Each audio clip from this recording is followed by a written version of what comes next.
بنگلہ دیش ایک مسلم اکثریتی قوم ہے اور اسلام عوامی جمہوریہ بنگلہ دیش کا ریاستی مذہب ہے۔ بنگلہ دیش میں مسلم آبادی تقریباً 153 ملین ہے، جو 2011 کی کل آبادی کا 90% بنتی ہے، اور بنگلہ دیش کو انڈونیشیا اور پاکستان کے بعد دنیا کی تیسری بڑی مسلم اکثریتی قوم کا درجہ حاصل ہے۔ بنگلہ دیشیوں کی اکثریت سنی ہے، وہ حنفی اسلامی فقہ کی پیروی کرتے ہیں، لیکن اہل حدیث کی بڑھتی ہوئی تعداد بھی موجود ہے۔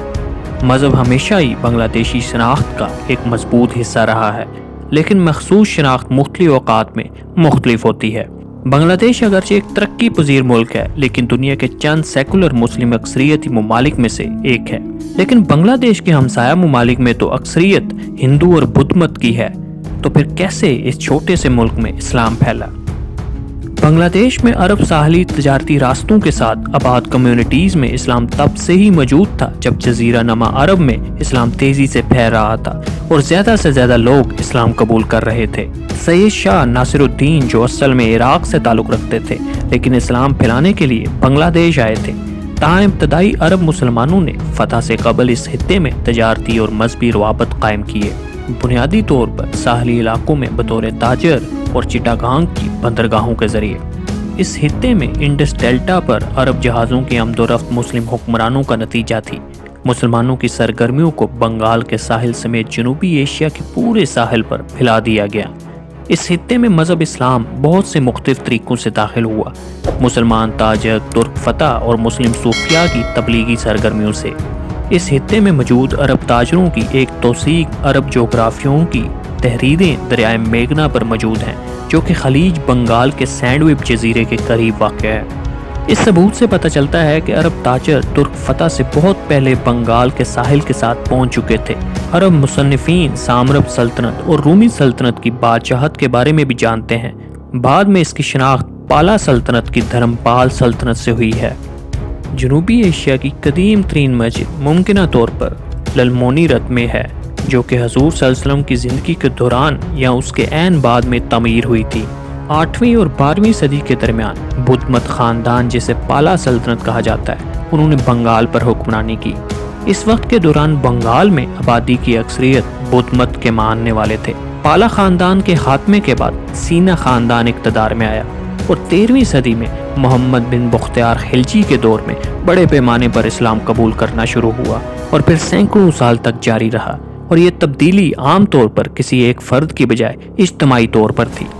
قابل ذکر پیروں میں سے ایک شاہ جلال بھی تھے۔ وہ لوگوں کو دین کی تبلیغ کے لیے بہت سے دوسرے شاگردوں کے ساتھ 1303 میں سلت کے علاقے میں پہنچے۔ شاہ جلال کے ایک ساتھی کی اولاد شیخ علی کے مطابق شاہ جلال ترکستان میں پیدا ہوئے تھے، جہاں وہ وسطی ایشیا صوفی روایت کے بانیوں میں سے ایک سید احمد یاسوی کے روحانی شاگرد بن گئے، اور ان کے مطابق شاہ جلال اسلام کی تبلیغ کے لیے 360 شاگردوں کے گروپ کے ساتھ دلی سے سلت آئے تھے، اور ایک تنازع میں راجہ گور گووندا کو شکست دی تھی، اور اس کے نتیجے میں سلت ایک ایسے خطے میں تبدیل ہوا جو متعدد اولیاء اور مزارات کا گھر تھا۔ ایک ذرائع کے مطابق ان کے چچا شیخ کبیر نے ایک دن شاہ جلال کو ایک مٹھی بھر مٹی عطا کی اور اس ہدایت کے ساتھ انہیں ہندوستان جانے کا کہا کہ وہ ہندوستان میں کسی بھی جگہ پر جا کر آباد ہو جائیں، جہاں کی مٹی پوری طرح سے خوشبو اور رنگ میں اس مٹی کے مطابق ہو، اور پھر وہاں اپنی پوری زندگی اسلام کی تبلیغ اور قیام کے لیے وقف کر دیں۔ اور شاہ جلال نے پھر مشرق کی طرف سفر کیا اور 1300 میں ہندوستان پہنچے، جہاں انہوں نے بہت سارے عظیم اسکالرز اور صوفیاء سے ملاقات کی۔ وہ اجمیر پہنچے، جہاں ان کی ملاقات عظیم صوفی اور اسکالر خواجہ کریم نواز محی الدین حسن چشتی سے ہوئی، جن کی خدمات ہندوستان میں اسلام کے پھیلاؤ کے لیے سب سے زیادہ ہیں۔ اور پھر دلی میں انہوں نے ایک اور عظیم صوفی اور اسکالر نظام الدین اولیاء سے ایک خاص ملاقات کی۔ اپنی زندگی کے آخری مراحل کے دوران شاہ جلال نے اسلام کی تبلیغ کے لیے اپنی سرگرمیاں اور تیز کر دیں، اور ان کی رہنمائی میں ہزاروں ہندوؤں اور بدھوں نے اسلام قبول کیا۔ شاہ جلال اتنے مشہور ہو گئے کہ مشہور ابن بطوطہ، جو کہ چٹاگانگ میں تھے، ان سے کہا گیا کہ وہ اپنے منصوبوں کو تبدیل کریں اور ان سے ملنے کے لیے سلت جائیں، اور شاہ جلال سے ملنے پر ابن بطوطہ ان سے بہت متاثر ہوئے اور بتاتے ہیں کہ شاہ جلال مسجد کے قریب ایک غار میں رہتے تھے، اور ان کے پاس قیمتی سامان صرف ایک بکری تھی جس سے وہ دودھ دوہتے تھے۔ مزید یہ کہ شاہ جلال کے جو ساتھی تھے وہ غیر ملکی تھے، اور اپنی طاقت اور بہادری کے لیے جانے جاتے تھے۔ ابن بطوطہ نے یہ بھی بتایا کہ بہت سارے لوگ ان کی عیادت کرتے اور ان سے رہنمائی حاصل کرتے، اس لیے آسام سمیت شمال مشرق ہندوستان میں اسلام کے پھیلاؤ میں شاہ جلال کا ایک اہم کردار ہے۔ سلطانی دور کے دوران بڑے پیمانے پر تبادلوں کی وجہ سے ایک ہم آہنگی کا عقیدہ نظام پیدا ہوا اور اس کے نتیجے میں اسلامی عقیدہ توحید، خدا کی وحدانیت کا تصور اولیاء اور پیروں کے ذریعے پھیلا۔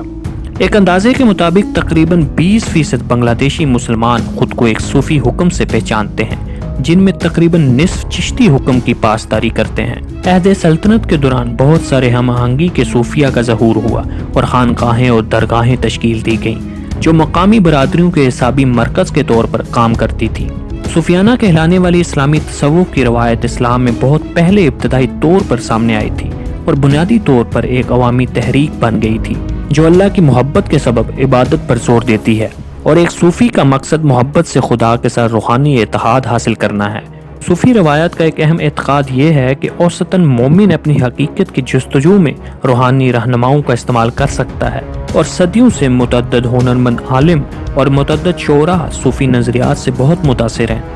اور 1980 کی دہائی کے آخر میں بنگلہ دیش میں صوفی احکامات میں قادری، نقشبندی، چشتی، مجددی، احمدی، محمدی، سہروردی اور رفاعی احکامات شامل تھے، اور پھر اس طرح 1940 کی دہائی میں اسلامی جذبات سے قومیت کی تعریف کو تقویت ملی جب بنگالیوں نے برصغیر کے دیگر حصوں میں مسلمانوں کے ساتھ اتحاد کر کے پاکستان تشکیل دی، اور خود کو سب سے پہلے مسلمان قرار دیتے ہوئے انہوں نے اسلامی اصولوں پر مبنی معاشرے کا تصور دیا۔ اور پھر 1947 کے ہندوستانی آزادانہ ایکٹ کے مطابق اقلیتوں کو اپنے باشندوں کے عقائد کے مطابق تقسیم کر دیا گیا، جس کی وجہ سے نیا ملک پاکستان وجود میں آیا، اور اس وقت پاکستان 2 حصوں پر مشتمل تھا، مغربی پاکستان اور مشرقی پاکستان، جو کہ بعد میں 1971 میں پاکستان سے آزاد ہو کر ایک نیا ملک بنگلہ دیش بن گیا۔